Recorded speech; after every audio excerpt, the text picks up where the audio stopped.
Hey guys, welcome back to our channel. இன்னைக்கு நம்ம mister kill episode 3 பார்க்க போகிறோம். எபிசோடோடைய ஸ்டார்டிங்கில் கையை அதுக்கப்புறம் பேட் 2 பேரும் உட்காந்துட்டு இருக்காங்க. அந்த காஃபை மாட்டிக்கிட்டு கையை வந்துட்டு இப்போ இந்த மாதிரியெல்லாம் நடந்துச்சுல, அதனால சாப்பிடாம இருக்கான். பேட் வந்துட்டு இப்போ என்ன சாப்பிட போறியா இல்லையா அப்படின்னு கேட்டுட்டு இருக்கா கையை கிட்ட. இப்போ டைம் வந்துட்டு ரொம்பவே ஆயிருக்கு போல, டின்னர் டைம் கிடையாது, அதனால கையை இப்போ டின்னர் சாப்பிட டைம் தான் அப்படின்னு கேட்குறான். அதுக்கு பேட் எங்களை மாதிரி போலீஸ்காரங்களுக்கெல்லாம் இந்த மாதிரி பர்டிகுலரான டைம்ல தான் சாப்பிடணும், அந்த மாதிரியெல்லாம் இல்லை, எப்போ பசிக்குதோ அப்போ சாப்பிட வேண்டியதுதான், எங்க என்ன ஆகும் தெரியாது, அதனால நாங்க வந்துட்டு எப்போ டைம் கிடைக்குதோ அப்பதான் சாப்பிட முடியும் அப்படின்னு சொல்றான். அப்புறம் கையவுமே சரின்னு சொல்லிட்டு சாப்பிட ஆரம்பிக்கிறான். சாப்பிடும்போது அந்த பேட் கூட கையில ஏதோ ஜூஸ் வச்சிட்டு இருக்கான், அவனுமே குடிக்கணும் அப்படின்னு தான் இருக்கான். இப்போ கையை வந்துட்டு சாப்பிடுறாள், அதனால பேட்டுக்கு வந்துட்டு கை தூக்க முடியல. இப்போ கையை வந்துட்டு கொஞ்சம் காண்டில் இருக்கா இல்லையா, அதனால பேட் வந்துட்டு எப்போ கை எடுக்கிறானோ அப்போ அவன் வந்துட்டு கையை அப்படியே இழுத்துக்கிறான். அப்புறம் பேட்டுமே அதை ஒரு வாட்டி 2 வாட்டி 3 வாட்டின்னு கவனிக்கிறான். அப்புறம் பேண்ட் வந்துட்டு கேட்குறா, நீ வாண்டடா தானே இப்படி பண்றேன்னு. அதுக்கு கையை சொல்றா, இல்ல நான் ஹேண்ட் கஃப் இருக்கிறதே மறந்துட்டேன், தெரியாம பண்ணிட்டேன் அப்படின்னு சொல்லிட்டு இருக்கான். ஆனா பேட் வந்துட்டு அதை நம்புற மாதிரி தெரியல, அதனால சரி அப்படின்னு சொல்லிட்டு அவனுமே குடிச்சிட்டு இருக்கா. இப்போ நெக்ஸ்ட் சீன்ல ஸ்டேஷனை காட்டுறாங்க. அங்க வந்துட்டு கோஆர்டினேட்டர்ஸ் இருப்பாங்க இல்லையா, அவங்க எல்லாம் எப்படியோ கண்டுபிடிச்சு சில லாயர்ஸோடைய போட்டோஸ் எல்லாம் வந்துட்டு அந்த போர்டு மேல ஸ்டிக் பண்ணிருக்காங்க. இப்போ அதுல ஒருத்தர் தான் கண்டிப்பா சஸ்பெக்டா இருப்பாங்க. சோ எல்லாரையும் கான்டாக்ட் பண்ணுங்க, யாரை வந்துட்டு ரீச் பண்ண முடியலையோ அவன் தான் கண்டிப்பா விக்டிமா இருக்கணும். உடனே அங்க இருக்கிற மத்த ஆட்கள் எல்லாம் கால் பண்ணிட்டு இருக்காங்க எல்லாருக்கும். அதுக்கப்புறம் அவங்க வந்துட்டு அந்த வேலையை முடிச்சிடுறாங்க. அதுக்கப்புறம் ஒரு 3 பேரை வந்துட்டு சொல்றாங்க, அந்த 3 பேரையும் கான்டாக்ட் பண்ண முடியல அப்படின்னு. அப்புறம் நான் வந்துட்டு சரி நம்ம அந்த 3 பேரை தேட ஆரம்பிக்கணும் அப்படின்னு சொல்றான். அதுக்கப்புறம் நெக்ஸ்ட் சீன்ல கையை பேட்டை கட்டுறாங்க. அவங்க வந்துட்டு கார்ல எங்கேயோ போயிட்டு இருக்காங்க. அப்போ பேட்டுக்கு ஒரு கால் வருது, இங்க 3 லாயர்ல 2 லாயரை வந்துட்டு எங்களால கான்டாக்ட் பண்ண முடிஞ்சது, ஆனா இன்னொருத்தர முடியல, மட்டும் நீங்க போய் விசாரிக்கிறீங்களா அப்படின்னு சொல்றாங்க. அப்புறம் பேட்டுமே அதுக்கு ஓகே அப்படின்னு சொல்றான். இப்போ கையக்கு வந்துட்டு ரெஸ்ட் ரூம் போற மாதிரி இருக்கு, அதனால அவன் வந்துட்டு நான் ரெஸ்ட் ரூம் போகணும் அப்படின்னு கேட்கறான். அதுக்கு பேட் வந்துட்டு நீ என்ன விளையாடுறியா, நேரம் கெட்ட நேரத்துல தான் வருமா உனக்கு அப்படின்னு கேட்கறான். சரி அப்படின்னு காரை ஓரமா நிறுத்துறாங்க. அதுக்கப்புறமா பேட் இறங்கி போயிட்டு கையக்கு வந்துட்டு ஹேண்ட் கஃப் போட்டு விட்டுருப்பாள், அதை வந்துட்டு ரிமூவ் பண்றான். இப்போ கையை வந்துட்டு உடனே ஃபாஸ்ட் எந்திரிக்கிறா, ஏதோ ஓடிடுற மாதிரி. அதனால பேட்டுக்கு வந்துட்டு கொஞ்சம் டவுட் வந்துடுச்சு. அப்புறம் பேட் என்ன பண்றான்னா உடனே அவன் கையில ஒரு ஹேண்ட் கஃப் வந்துட்டு மாட்டிக்கிறான். அதுக்கப்புறம் இப்போ மறுபடியும் ரெஸ்ட் ரூமுக்கு கூட்டிட்டு போறான் அவனை. அதுக்கு கையை வந்துட்டு என்ன இப்படி எல்லாம் பண்றீங்க அப்படின்னு கேட்கறான். அதுக்கப்புறம் உள்ள போனதுக்கு அப்புறம் கையை வந்துட்டு இப்படி எல்லாம் பண்ணுவாங்களான்னு எனக்கு தெரியாது, இப்போதான் நான் வந்துட்டு கேள்விப்படுறேன் இந்த மாதிரி பண்றதெல்லாம் அப்படின்னு சொல்றான். உடனே பேட்டுக்கு வந்துட்டு சிரிப்பு வந்துடுது அவன் சொல்றதெல்லாம் பார்த்துட்டு. பேட்டுக்கு கூட தெரியுது நல்லாவே அவன் வந்துட்டு சஸ்பெக்டா இருக்க வாய்ப்பு இல்லைன்னு, இருந்தாலுமே அவன் வந்துட்டு ஏன் பண்றான்னு தெரியல. இப்போ கையை என்ன பண்றான்னா அவன் வந்துட்டு ரெஸ்ட் ரூம் போனால அதனால ஜிப்பை ஓபன் பண்ண ட்ரை பண்றான். அவன் கீழே கையை கொண்டு போகும்போது பேட் வந்துட்டு நீ என்ன பண்ற அப்படின்னு கேட்கறான். அதுக்கு கையை என்ன சொல்றான்னா நான் ரெஸ்ட் ரூம் போக தானே வந்தேன், அப்போ ஜிப் ஓபன் பண்ணி தானே ஆகணும் அப்படின்னு சொல்றான். அதுக்குமே பேட்டுக்கு வந்துட்டு சிரிப்பு அடிக்க முடியல, அவன் வந்துட்டு மறுபடியுமே சிரிக்கிறான். அப்புறம் கையை வந்துட்டு இதெல்லாம் தேவையா, நீங்க சும்மா விட்டு இருந்தாலே நான் ரெஸ்ட் ரூமுக்கு போயிட்டு வந்திருப்பேன் மறுபடியும் அப்படின்னு சொல்றான். அதுக்கப்புறம் பேட் வந்துட்டு இல்ல நீ ஒரு சஸ்பெக்ட், உன்னை எப்படி நான் வந்துட்டு விட முடியும், அப்புறம் நீ தப்பிச்சு போயிட்டா அப்படின்னு கேட்கறான். சரி நீ வந்துட்டு பேசாம உன் வேலையை வேலையை பாரு அப்படின்னு சொல்றான். அப்புறம் கையை வந்துட்டு அவன் வேலையை அவன் பண்ணிட்டு இருக்கான். அதுக்கப்புறம் கைக்கு என்ன டவுட் வருதுன்னா பேட் கிட்ட என்ன சொல்றான்னா வந்துட்டு இது 1ங்கிறதுனால ஓகே, பட் 2 வந்து என்ன பண்ணட்டும் அப்படின்னு சொல்றான். அதுக்கு பேட் வந்து சிரிச்சுக்கிட்டே அதான் இப்போ நடக்கல, நடக்காததை பத்தி எதுக்கு யோசிக்கிற அப்படின்னு சொல்றான். இப்போ நெக்ஸ்ட் சீன்ல இவங்க 2 பேரும் அந்த ஒரு மிஸ்ஸா இருப்பாங்கல்ல ஒரு லாயர், அவங்க வீட்டுக்கு போறாங்க. பிகாஸ் அவங்கள வந்துட்டு கான்டாக்டே பண்ண முடியல அதனால. அப்புறம் பேட் வந்துட்டு காலிங் பெல் அடிச்சிட்டு இருக்கான், ஆனா அங்க இருந்து எதுவும் ரெஸ்பான்ஸே வரல. உடனே கையை என்ன பண்றான்னா அவன் வந்துட்டு விண்டோ ஓபன் பண்றான். அவன் வந்துட்டு நானும் வரேங்கிற மாதிரி தான் பாத்துட்டு இருக்கா. உடனே பேட் வந்துட்டு நீ என் கூட விளையாடிட்டு இருக்கணும்னா நீ வந்துட்டு கார்லயே இரு, நீ வந்தா எனக்கு வந்துட்டு பிரச்சனையா தான் இருக்கு அப்படின்னு சொல்றான். அதுக்கு கையை வந்துட்டு நான் பண்ணணும்னு நினைச்சிருந்தா எப்போ பண்ணிருப்பேன், இப்போ இதுக்காக பண்ணணும். உடனே பேட்டு கூட அவனுடைய காஃபை வந்துட்டு ரிமூவ் பண்ணி விட்டுறான். அப்புறம் பேட் என்ன சொல்றான்னா இந்த விஷயங்கள் நடக்கிறதுக்கெல்லாம் நீ தான் காரணம், ஏன்னா நீ தான் வந்துட்டு நெக்ரோஸ் எழுதிட்டு இருக்க, இந்த கேஸோடைய சஸ்பெக்ட நீ தான், நீ உன்னதான் எல்லாரும் பிளேம் பண்ணுவாங்க. அப்போ கையே வந்துட்டு என்ன சொல்றேன்னா என்ன என் மேல சொல்றீங்க, நான் வந்துட்டு ஒரு நாவல் ரைட்டர் அவ்வளவுதான். இப்போ பேட் எதுக்காக இவ்வளவு பேசினானா அதுல அவன் வந்துட்டு ஏறணும் அப்படின்னு தான் அவ்வளவு பேசியிருப்பான். அதுக்கப்புறம் பேட் என்ன சொல்றேன்னா இன்னும் ஒரு நிமிஷம் நீ வேஸ்ட் பண்ணா நான் வந்துட்டு உன்னை ஜெயிலே போட்டுடுவேன் அப்படின்னு சொல்றான். அப்புறம் கையை வந்துட்டு சரி இருங்க உங்களுக்கு என்ன இப்போ ஏறணும் தானே அப்படின்னு சொல்லிட்டு அவன் மேலே ஏறான். அதுக்கப்புறமா அவன் வந்துட்டு பேட்க்கு ஹெல்ப் பண்ணிட்டு இருக்கான் மேலே ஏற. அதுக்கப்புறமா பேட்டுமே அவன் கையை பிடிச்சி கேட் மேலே ஏறான். அதுக்கப்புறமா அவங்க கீழே இறங்கினதுக்கு அப்புறமா கையை வந்துட்டு காண்டாயிட்டு பேட் கிட்ட சொல்லிட்டு இருக்கா, எதுக்காக என் மேல பிளேம் பண்றீங்க, நான் வந்துட்டு நாவல் மட்டும்தான் எழுதியிருக்கேன், எழுதுனேன்னு வந்துட்டு நீங்க என்ன பிளேம் பண்ண முடியாது, எல்லா தப்பையும் என் மேல போட்டுட முடியாது. அதுக்கு பேட் என்ன சொல்றான்னா நீ வந்துட்டு என் மேல கோவப்படாத, ஆனா இது எல்லாமே உன்னாலதான் நிஜமா ஆனது, நீ தான் அதை வந்துட்டு எழுதிட்டு இருக்க, நீ எழுதுனதுனாலதான் அவங்க எல்லாம் வந்துட்டு அதை பண்ணிட்டு இருக்காங்க அப்படின்னு சொல்றான். சொல்லி முடிச்சதுக்கு அப்புறமா மறுபடியுமே அந்த ஹேண்ட் கஃப் அவன் வந்துட்டு மாட்டிடுறான். அதுக்கப்புறமா மறுபடியுமே அந்த லாயர் வீட்டுக்குள்ள போறாங்க 2 பேரும். அதுக்கப்புறமா அவங்க வந்துட்டு அந்த டோர் ஓபன் பண்ண ட்ரை பண்றாங்க, பட் ஆனா அந்த டோர் வந்துட்டு ஆல்ரெடி ஓபன் ஆயிருக்கு. அதுக்கப்புறமா 2 பேரும் உள்ள போறாங்க. இவங்க வந்துட்டு இவங்களுக்கு என்ன தோணுதுன்னா யாரோ ஒருத்தர் இருக்காங்க, அதனாலதான் டோர் வந்துட்டு க்ளோஸ் ஆகாம இருக்கு அப்படின்னு யோசிக்கிறாங்க. ஸோ உள்ள யாராச்சும் இருப்பாங்கன்னு சொல்லிட்டு பேட் வந்துட்டு அவனுடைய கன்னை வந்துட்டு எடுத்துட்டு போறான். அதுக்கப்புறமா பேட் வந்துட்டு எல்லாத்தையும் நோட் பண்ணிட்டு இருக்கான். லைட், ஏசி எல்லாமே ஆன்ல தான் இருக்கு, யாருமே இதெல்லாம் வந்துட்டு ஆஃப் பண்ணாம போக மாட்டாங்க. ஸோ இவங்களை வந்துட்டு கண்டிப்பா கடத்திருக்காங்க அப்படின்னு சொல்லிட்டு கையை கிட்ட பேட் சொல்லிட்டு இருக்கான். அதுக்கு கையை என்ன சொல்றான்னா, அதெல்லாம் ஒன்றும் இல்லை, இப்போ எந்த பணக்காரங்க லைட்டுக்கு எலக்ட்ரிசிட்டி பில்லுக்கெல்லாம் கவலைப்படுறாங்க, அவங்க இஷ்டத்துக்கு எல்லாத்தையும் ஆன் பண்ணி வச்சுட்டு கிளம்பிடுவாங்க. அப்புறம் பேட்டுமே அவன் சொல்றதுக்கு கரெக்ட் தான் அப்படின்னு சொல்லிட்டு அப்படியே உள்ள போறாங்க 2 பேரும். அதுக்கப்புறம் அங்கே டைனிங் டேபிளில் என்ன இருக்குன்னா ஒரு சாப்பாடு இருக்குது. அந்த சாப்பாடே வந்துட்டு கெட்டு போயிருக்கு. அது வந்துட்டு ஃபுல்லாகவே கம்ப்ளீட் பண்ணலை. அவங்க வந்துட்டு சாப்பாடு வச்சுட்டு இருக்கும்போது கடத்திட்டு போன மாதிரி தான் இருக்குது. சாரி, சாப்பாடு சாப்பிடும்போது கடத்திட்டு போன மாதிரி தான் இருக்குது. அப்புறம் மறுபடியும் பேட் வந்துட்டு சரி வேறு ஏதாச்சும் க்ளூ கிடைக்குதான்னு சுற்றி பார்த்துட்டு இருக்கான். அப்போ கைக்கு சடனாக ஒரு ஞாபகம் வருது. ஏன்னா அவன் வந்துட்டு ஜெயிலில் இருக்கும்போது நிறைய ஃபோட்டோஸ் எல்லாம் காட்டினாங்கல்ல அவன் முன்னாடி, அதை வந்துட்டு மறுபடியுமே ஞாபகப்படுத்தி பார்க்குறான். அப்புறம் கையை என்ன சொல்கிறான்னா, இந்த மர்டர்ஸ் எல்லாம் எங்கே நடந்திருக்குன்னா நெக்ரோஸில் வந்துட்டு பிளேசஸ் இருக்கும்ல, அங்கே தான் நடந்திருக்கு அப்படின்னு சொல்கிறான். ஆனால் பேட் என்ன சொல்கிறான்னா, எனக்கு நீ சொல்கிறது புரியல, கொஞ்சம் தெளிவாக சொல்லு அப்படின்னு சொல்கிறான். அப்புறம் கையை வந்துட்டு என்ன சொல்கிறான்னா, ஃபர்ஸ்ட் மர்டர் நடந்துச்சுல அது வந்துட்டு ஒரு வேர் ஹவுஸில் நடந்துச்சு. அதே மாதிரி தான் அந்த நெக்ரோஸோடைய நாவலில் கூட அந்த சாப்டரில் கூட வேர் ஹவுஸில் தான் நடந்துச்சு. அதே மாதிரி செகண்ட் மர்டர் கூட ஒரு ஓப்பன் ஃபீல்டில் நடந்துச்சு. சேம் நெக்ரோஸில் கூட ஓப்பன் ஃபீல்டில் நடந்த மாதிரி தான் இருக்குது அப்படின்னு சொல்கிறான். அப்படின்னு பார்க்கும்போது அந்த கொலைகார நாவல் படி தான் கொலை பண்ணிட்டு இருக்கான். அப்படின்னு பார்க்கும்போது தேர்ட் கேஸ் வந்துட்டு ஒரு லாயருடைய கேஸ். ஸோ அது வந்துட்டு ஒரு வேர் ஹவுஸில் தான் நடக்குது அப்படின்னு சொல்கிறான். அப்புறம் பேட் வந்துட்டு வேர் ஹவுஸில் தான் நடக்குதா, சரி நம்ம எல்லா வேர் ஹவுஸ்லேயும் செக் பண்ணலாம். அதுக்கப்புறம் பேட் வந்துட்டு அவனுடைய சபார்டினேட்ஸ் இருப்பாங்கல்ல, அவங்களுக்கெல்லாம் இந்த விஷயத்தை இன்ஃபார்ம் பண்ணிடுறாங்க. எல்லா இடத்துலையும் சிசிடிவிஸ் இருக்கும் இல்லையா, ஸோ அதை பொறுத்து வேர் ஹவுஸ் வந்துட்டு எங்கே இருக்குது, அந்த வேர் ஹவுஸ் கிடைச்சா அங்கே போய் ரிசர்ச் பண்ணுங்க அப்படின்லாம் சொல்லிட்டு இருக்கான். அதுக்கப்புறம் கையை பேட் இப்போ வேர் ஹவுஸ் இருக்கும்ல அந்த இடத்துக்கு போயிட்டு இருக்காங்க. அப்புறம் கையை சொல்கிறான், அவருடைய வீட்டுக்கிட்ட ஏதாச்சும் வேர் ஹவுஸ் இருந்தால் அங்கே செக் பண்ணி பாருங்க, ஏன்னா மர்டர் வந்துட்டு கண்டிப்பாக பக்கத்தில் இருக்கிற வேர் ஹவுஸில் தான் நடந்திருக்கும் அப்படின்னு சொல்கிறான். அதே மாதிரி பேட் வந்துட்டு அவனுடைய சபார்டினேட்டர்ஸ் கிட்ட எல்லாத்தையும் இன்ஃபார்ம் பண்ணுறான். அவங்களுமே அதை பொறுத்து தான் ரிசர்ச் பண்ணிட்டு இருக்காங்க. அதுக்கப்புறமா 2 பேரும் சேர்ந்து ஒரு வேர் ஹவுஸ் கிட்ட வராங்க. அதாவது அந்த லாயர் வீட்டுக்கிட்ட பக்கத்தில் இருக்கிற வேர் ஹவுஸ்க்கு போயிருக்காங்க. அப்புறம் கையவுமே அந்த காரை விட்டு இறங்குறான். இறங்கின உடனே பேட் என்ன பண்ணுறான்னா, மறுபடியுமே அந்த ஹேண்ட் கஃபை அவனுக்கு போட்டு விட்டுடுறான். நீ எங்கேயுமே போகக்கூடாது, என்னுடைய பின்னாடியே இரு அப்படின்னு சொல்கிறான். அதுக்கப்புறமா இவங்க வந்துட்டு சுற்றி பார்த்துட்டு போயிட்டு இருக்காங்க. அங்கே பார்த்தா வால்ஸ் இருக்கும் இல்லையா, அந்த ஒரு வாலில் நம்பர் 14 அப்படின்னு எழுதியிருக்கு. ஓகே, அந்த நம்பர் வந்துட்டு ஒரு சாப்டரை குறிக்குது அப்படின்னு சொல்லிட்டு இவங்க புரிஞ்சுக்கிறாங்க. அப்புறம் சரி வேர் ஹவுஸில் தான் அந்த மர்டர் நடந்திருக்கு அப்படின்னு சொல்லிட்டு இவங்க உள்ள போகிறாங்க. அதுக்கப்புறம் கைக்கு வந்துட்டு மேலத்துலேருந்து கொஞ்சமாக ஒரு ட்ராப் தண்ணி விழுது. ஆனால் அது வந்துட்டு தண்ணி இல்லை, பிளட் தான். சரி அப்படின்னு சொல்லிட்டு கையை என்னடா இது அப்படின்னு மேலே பார்க்குறான். அவன் மேலே பார்த்த உடனே ரொம்பவே ஷாக் ஆகிடுறான். அப்புறம் மேலே காமிக்கிறாங்க. மேலே பார்த்தா ஒருத்தர் வந்துட்டு தூக்கு மாட்டியிருக்காங்க. 2 பேருக்குமே அதை பார்த்துட்டு ரொம்பவே பயம் ஆயிடுது. கைக்கு வந்துட்டு மூச்சு விடவே முடியல. பேட்டுக்கு வந்துட்டு எதுவுமே நடக்கல, ஏன்னா அவன் வந்துட்டு போலீஸில் இந்த மாதிரி நிறைய மர்டர்ஸை பார்த்துருப்பா அதனால. ஆனால் கைக்கு வந்துட்டு ரொம்பவே இதாகுது. விட்டா அவனுக்கு பேனிக் அட்டாக்கே வர மாதிரி ஆயிடுது.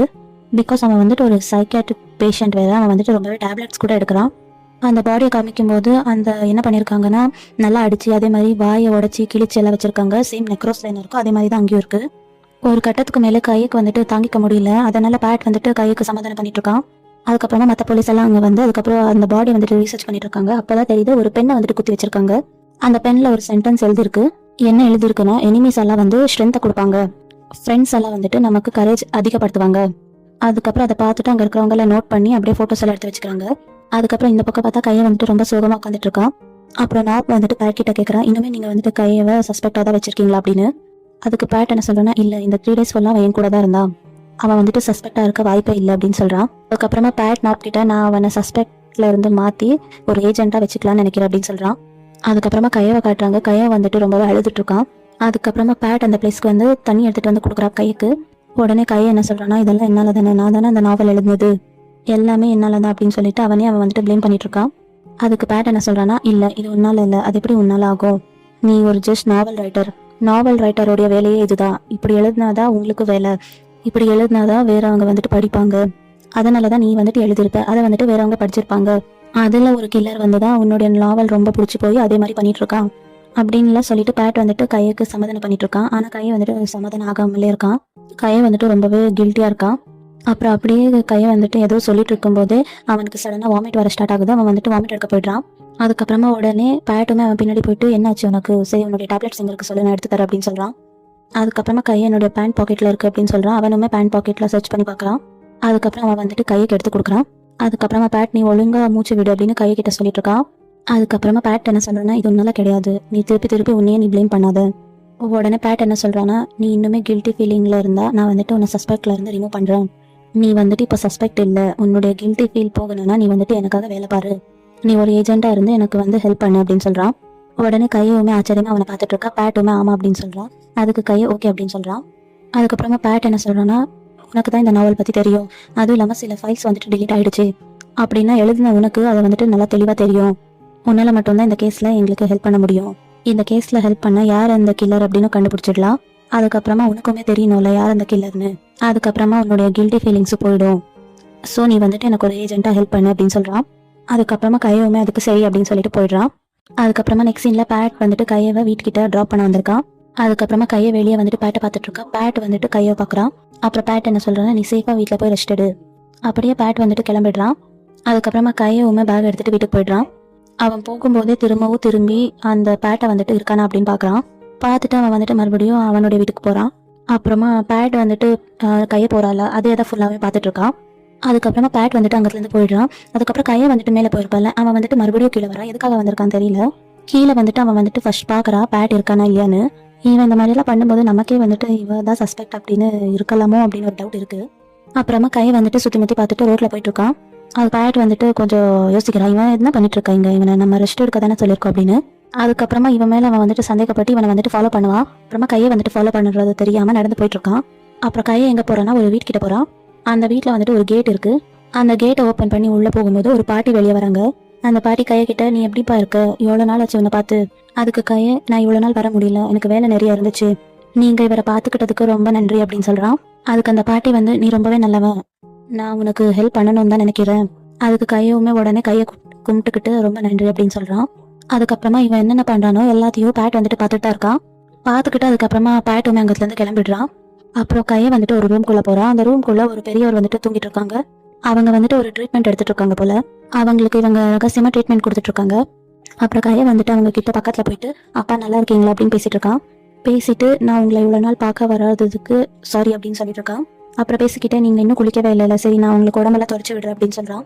அதுக்கப்புறமா அவன் வந்துட்டு சுடு தண்ணி எடுத்துகிட்டு வந்துட்டு ஒரு கிளாத் எடுத்துகிட்டு வந்து அவங்களுக்கு துடைச்சி விட்டுட்டு இருக்கான். அதுக்கப்புறமா கையை வந்துட்டு அவனுடைய அப்பா கிட்ட, நீங்கள் என்கிட்ட பேசுங்க, எனக்கு ரொம்பவே கஷ்டமாக இருக்குது நீங்கள் எப்படி இருக்கிறது அப்படின்னு சொல்லிட்டு இருக்கான். லாஸ்ட் எபிசோடில் வந்துட்டு அவங்க அப்பா இறந்ததா அப்படின்னு தான் சொல்லிட்டு இருப்பாங்க. பட் ஆனால் கையோடைய அப்பா வந்துட்டு உயிரோட தான் இருக்காங்க. சீக்கிரட்டாக ட்ரீட்மெண்ட் எல்லாம் கொடுத்துட்டு இருக்காங்க. அதுக்கப்புறமா மறுபடியும் அவங்க அப்பாவுக்கு பெட்ஷீட் போட்டு அதுக்கப்புறம் அவன் வந்துட்டு அந்த சுடுதண்ணி எடுத்துகிட்டு வந்தாலும் அதை எடுத்துகிட்டு போகும்போது ஒரு பில்லை காட்டுறாங்க. அதுக்கப்புறமா பார்த்துட்டு, ஐயோ இன்னுமே செலவுங்க நிறைய இருக்குது அப்படின்னு யோசிச்சுட்டு இருக்கான். அது ஒரு கடன் இருக்கும்ல, அதுதான் அது. அதை வந்து பார்த்துக்கிட்டு எவ்வளோ கம்மியாக இருக்குன்னு அவன் வந்துட்டு செக் பண்ணியிருப்பான். பட் ஆனாலுமே அங்கே வந்துட்டு இன்னுமே ஜாஸ்தி தான் இருக்குது அவன் கட்ட வேண்டியது. இப்போ நெக்ஸ்ட் சீனில் பேட்டோடைய வீட்டை காட்டுறாங்க.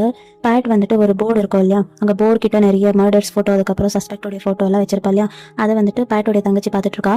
அதை பார்த்துட்டு அவள் வந்துட்டு ஒன்று கண்டுபிடிச்சிருப்பா. என்னன்னா, K cupid equals mister kill அப்படின்னு எழுதிருக்கு. அதாவது அதுக்கப்புறமா அவங்க தங்கச்சி வந்துட்டு, ஓகே கே குப்பிட் அதுக்கப்புறம் கில், அதாவது வேற நாவல்ஸ் எல்லாம் இருக்கும்ல அதில் மட்டும்தான் அவளுக்கு தெரியும். ஆனால் மிஸ்டர் கில்லுங்கிறது வேற யாரோ ரைட்டர் அப்படின்னு தான் நினச்சிருந்திருப்பா இல்லையா. இப்போ ரெண்டு பேரும் ஒன்று தானா அப்படின்னு அவளுக்கு தெரிஞ்சிடுது. அதுக்கப்புறம் அவள் பேட் கிட்ட, என்ன எழுதி வச்சிருக்க, இதுதான் உண்மையா அப்படின்னு கேட்டுட்டு இருக்கா. அதுக்கு பேட், எதுக்கு நீ இதெல்லாம் பார்த்துட்டு இருக்க, இந்த இன்வெஸ்டிகேஷனுக்கு உனக்கு ஏதாச்சும் சம்மந்தம் இருக்கா, அப்புறம் எதுக்கு இதெல்லாம் பார்க்குற அப்படின்னு கேட்குறான். இப்போ நெக்ஸ்ட் சீனில் கையை காட்டுறாங்க. கையை வந்துட்டு என்ன பண்ணுறது கடன் அடைக்கிறதுக்குன்னு யோசிச்சுட்டு இருக்கான். போன பார்த்து அந்த டைரக்டர் இருப்பாங்கல்ல, அவங்க கிட்ட இருந்து ஒரு மெசேஜ் வந்திருக்கும் இவனுக்கு. அது என்னன்னா, ஃபர்ஸ்ட் எபிசோடுக்காக அவங்க வந்துட்டு எனக்கு எழுதிப்பா அப்படின்னு கேட்டுட்டு இருக்காங்க. அதுக்கப்புறமா கையை வந்துட்டு, சரி இதுதான் நம்மளுடைய வேலை, இதை விட கடனை வேற எப்படியோ அடைக்க முடியாது அப்படின்னு சொல்லிட்டு அந்த ஃபர்ஸ்ட் எபிசோடு எழுதுறதுக்காக ஒர்க் பண்ணிட்டு இருக்கான். அப்புறம் இவன் வந்துட்டு அப்போவே மெசேஜ் போடுறேன், நான் வந்துட்டு இன்னைக்கு உங்களுக்கு ஃபர்ஸ்ட் எபிசோடு எழுதி தரேன், நான் இப்போ தான் வேலை பார்த்துட்டு இருக்கேன், முடிச்ச உடனே அனுப்பி விடுறேன் அப்படின்னு சொல்லிட்டு இவன் கண்ணாடி மாட்டிக்கிறான். அப்புறம் திருப்பி ட்ரா பண்ண ஆரம்பிக்கிறான். அப்புறம் நெக்ஸ்ட் சீன்ல எங்க பேட் அதுக்கப்புறம் பேட்டோடைய தங்கச்சி ரெண்டு பேரும் ஆர்கியூ பண்ணிட்டு இருக்காங்க. எதுக்கு இப்படி எல்லாம் பண்ற மிஸ்டர் கில், உண்மையாலுமே கே கூப்பிடுதானா அப்படின்னு கேட்டுட்டு இருக்கா. அதுக்கு உடனே அவங்க அண்ணாவுமே ஆமா அப்படின்னு சொல்றான். அதுக்கப்புறமா அவனுடைய தங்கச்சி என்ன கேட்கறானா அப்படின்னா, இந்த கொலை கேஸ்க்கும் அவனுக்கும் ஏதாச்சும் சம்மந்தம் இருக்கா அப்படின்னு கேட்கறான். அப்புறம் அவன் என்ன சொல்றானா, நேற்று வேற நான் வந்துட்டு ஃபாலோ வேற பண்ணிட்டு போனல, அதனால எனக்கு தெரியாது அப்படின்னு தான் சொல்றான். அப்புறம் நெக்ஸ்ட் சீன்ல அந்த கம்பெனியை காட்டுறாங்க, பேட்டோடைய தங்கச்சி கம்பெனி.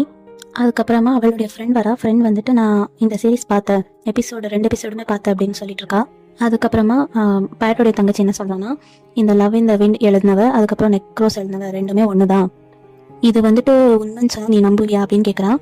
உடனே அந்த பொண்ணு என்ன சொல்றான்னா, எப்படி ஒரே ஆளா இருக்க முடியும், லவ் இன் த விண்ட் வந்துட்டு எவ்வளோ பீஸ்ஃபுல்லா இருக்கு, ஆனா நெக்ரோஸ் பாரு எவ்வளோ கொடூரமா இருக்கு. இப்போ அந்த பிளேஸ்க்கு அந்த நியூஸ் டைரக்டர் இருப்பாங்கல்ல, அவங்க அந்த பிளேஸ்க்கு வராங்க. அப்புறமா அவனை பார்க்க ஒரு ஆள் வரா. வந்துட்டு தேர்ட் மர்டரும் நடந்துச்சு அப்படின்னு சொல்லிட்டு இருக்கான். துன் கிட்ட சொல்றத இன்ஸ்பெக்டருடைய தங்கச்சி, அதாவது பேட்டோடைய தங்கச்சி, அதுக்கப்புறம் அவளுடைய ஃப்ரெண்ட் ரெண்டு பேரும் ஒட்டி கேட்டுட்டு இருக்காங்க. இது தேர்ட் மர்டரும் நடந்துருச்சா அப்படின்னு சொல்லிட்டு இவங்க வந்துட்டு பேசிட்டு இருக்காங்க. அதை வந்துட்டு துன் வந்துட்டு கேட்டுட்டு, உங்க ரெண்டு பேருக்கும் ஏதாச்சும் தெரியுமா, உங்களுக்கு ஏதாச்சும் நியூஸ் கிடைச்சிச்சுன்னா எனக்கு சொல்லுங்க அப்படின்னு சொல்லிட்டு இருக்கான். அதுக்கு இவங்க ரெண்டு பேரும் கண்டிப்பா சொல்றோம் சார் அப்படின்னு சொல்லிட்டு இருக்காங்க. உடனே அந்த பேட்டோடைய தங்கச்சி அதுக்கப்புறம் அவளுடைய ஃப்ரெண்ட் என்ன பண்றாங்கன்னா, இப்போ இறந்து போனாங்கல்ல அவங்கள பத்தி தேடிட்டு இருக்காங்க. தேடி பார்க்கும்போது அவங்களுக்கு என்ன கிடைக்குதுன்னா, அவன் வந்துட்டு ஒரு கிரிமினல், இவன் லாயரா இருந்துகிட்டு வேற கிரிமினல்ஸ் எல்லாம் இருப்பாங்கல்ல, அவங்களுக்கெல்லாம் ஹெல்ப் பண்ணிருப்பான் போல. காசுக்காக ஏழைங்களை மாட்டி விட்டுட்டு பணக்காரங்களை தப்பிச்சு விடுறது, இந்த மாதிரி எல்லாம் பண்ணிருப்பான் போல. இவன் இன்னும் நிறைய கேஸ்ல சம்மந்தப்பட்டிருக்கான். இவன் வந்துட்டு கண்டிப்பா சாக வேண்டியதா அப்படின்னு சொல்லிட்டு பேசிட்டு இருக்காங்க ரெண்டு பேரும். நம்மளாலதான் கொலை பண்ண முடியல, மிஸ்டர் கில்லாச்சு கொலை பண்ணிக்கிட்டோ விடு அப்படின்னு சொல்லிட்டு இருக்காங்க. மிஸ்டர் கில் வந்துட்டு நல்ல கேரக்டர் தான், அவன் வந்துட்டு இருந்தாதான் இந்த உலகம் நல்லா இருக்கும் அப்படின்னு சொல்லிட்டு பேசிட்டு இருக்காங்க. அப்புறம் நியூஸ் கேஸ்லயும் இப்போ அனௌன்ஸ் பண்ணிடுறாங்க, அந்த நெக்ரோஸ்தை வச்சு இப்போ 3rd மர்டரும் நடந்துடுச்சு அப்படின்னு. அது வந்து ஒரு லாயர் இப்போ மர்டர் எல்லாம் நடந்துச்சுல, அவங்கள பத்தி விசாரிக்கும் போது அவங்க வந்துட்டு நல்லவங்க கிடையாது, அவங்களுமே ஒரு கிரிமினல் தான். இப்படி கிரிமினல்ஸை கொல்றதுக்காக நம்மளுடைய மிஸ்டர் கில் வந்துட்டு வந்துட்டாங்க அப்படின்னு சொல்லிட்டு இருக்காங்க. இப்போ நியூஸ் சேனல்ல வந்துட்டு அங்க இருக்கிற மக்கள் எல்லாம் பார்த்துட்டு இருக்காங்க. அதுக்கப்புறமா அந்த நியூஸ் சேனல்ல கையவங்க பாக்குறா, பார்த்துக்கிட்டு என்னடா இது அப்படின்னு யோசிக்கிறான். அதே மாதிரி இவன் வந்துட்டு 3rd மர்டர் நடந்துச்சுல, அதனால கொஞ்சம் வருத்தமா வேற இருக்கான். பட் ஆனா இவனுக்கு ரியாக்ஷன் எப்படி இதெல்லாம் இருக்குன்னா, மாட்டிக்கிட்டோமோ அப்படின்னு தான் இருக்கு.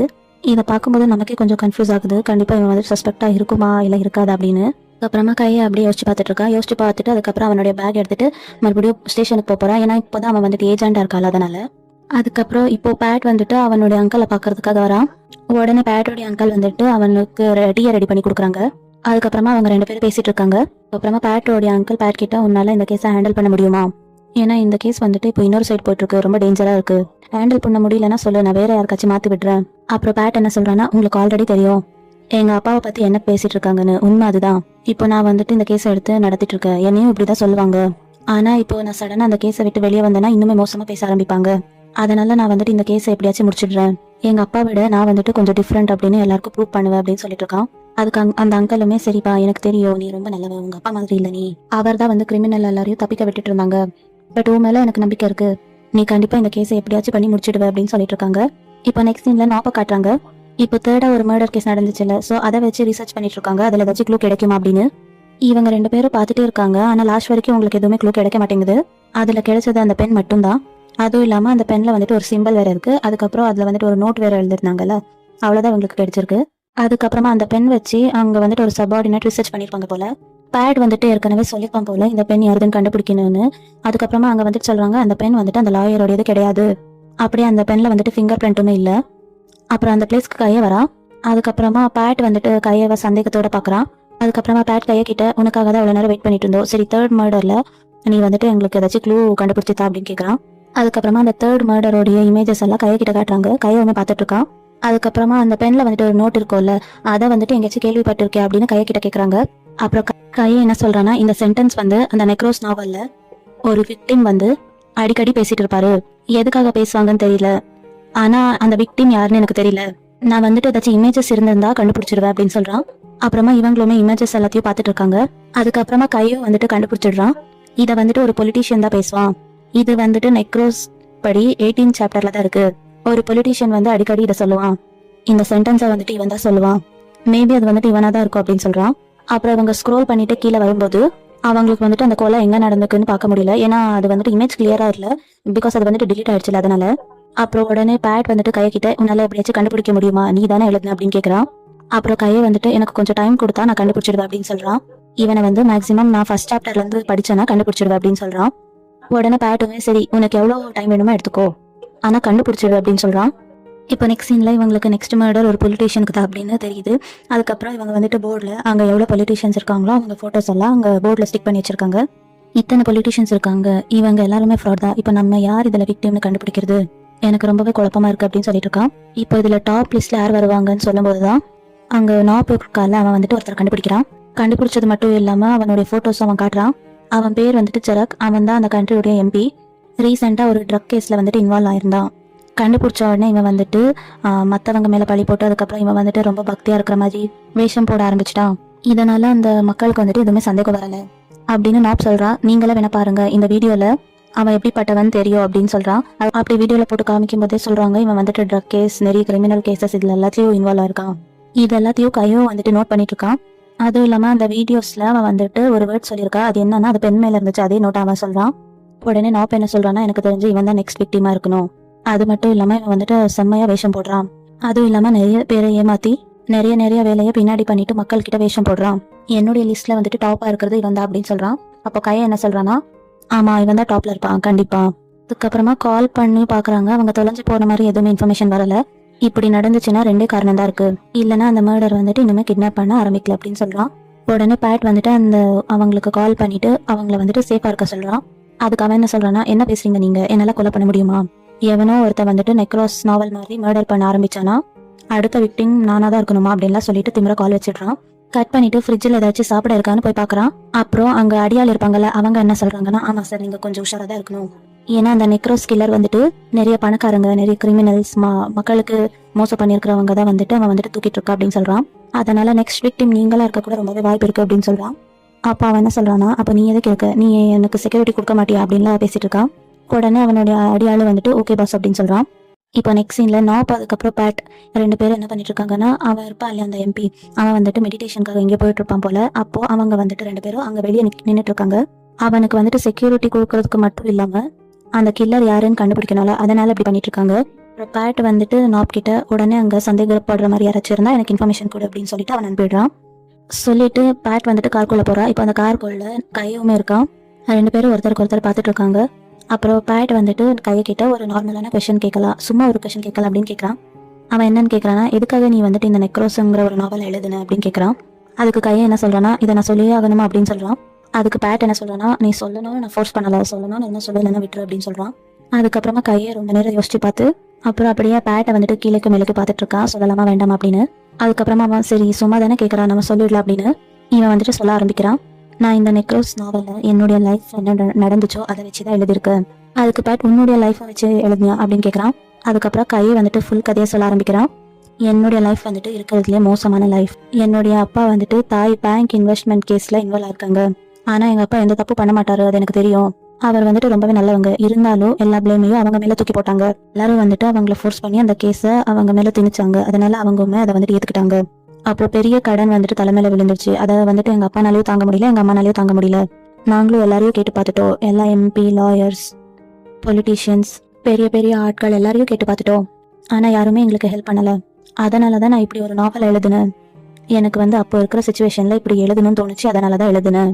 உடனே பேட்டுமே அதை வந்துட்டு சரி அப்படின்னு பார்த்துட்டு இருக்கான். அந்த இன்சிடென்ட் நடக்கும்போது கையை வந்துட்டு ரொம்ப சின்ன பையன்.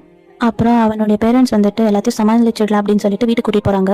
அதுக்கப்புறமா அவங்க அப்பாவுக்கு என்ன தோணுச்சுன்னு தெரியல, ஃபேமிலியா சூசைட் பண்ணிக்கலாம் அப்படின்னு.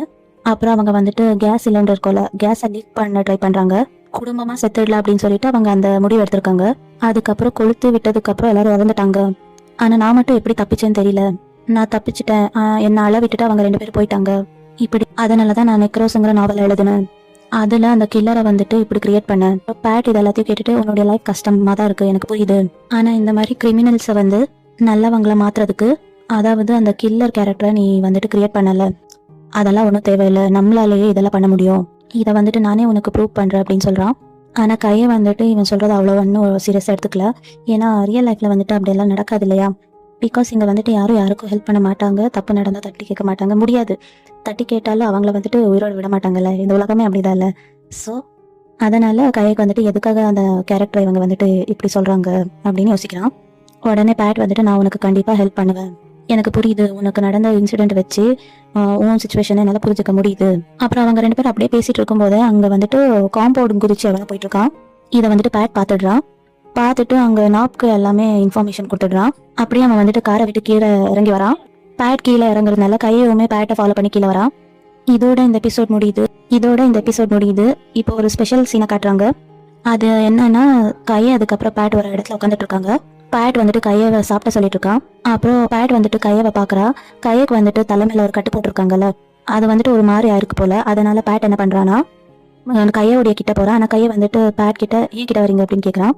அப்புறம் அந்த பேண்டேஜ் இருக்கும்ல, அதை வந்துட்டு எடுத்து விடுறான். எடுத்து விட்டுட்டு கிளீன் பண்ணிட்டு மறுபடியும் வேற ஒரு பேண்டேஜை போடுறான். அப்போ கையை வந்துட்டு அவனையே அப்படியே பார்த்துட்டு இருக்கான். அதாவது கைக்கு வந்துட்டு பேட் வந்துட்டு இவ்வளோ நல்லவனா அப்படின்னு பார்த்துட்டு இருக்கான். புரிஞ்சதுக்கு அப்புறம் கையை வந்துட்டு தேங்க்ஸ் சொல்றான். அப்புறம் பேட் வந்துட்டு சரி நீ முதல்ல சாப்பிட்டதுக்கு அப்புறம் நானே உனக்கு வீட்டில் ட்ராப் பண்றேன் அப்படின்னு சொல்றான். இதோட இந்த எபிசோட் முடியுது. இந்த வீடியோ பிடிச்சிருந்தா லைக் பண்ணுங்க. அடுத்து என்ன நடக்க போகுதுன்னு தெரிஞ்சுக்க நம்ம சேனலை சப்ஸ்கிரைப் பண்ணிக்கோங்க.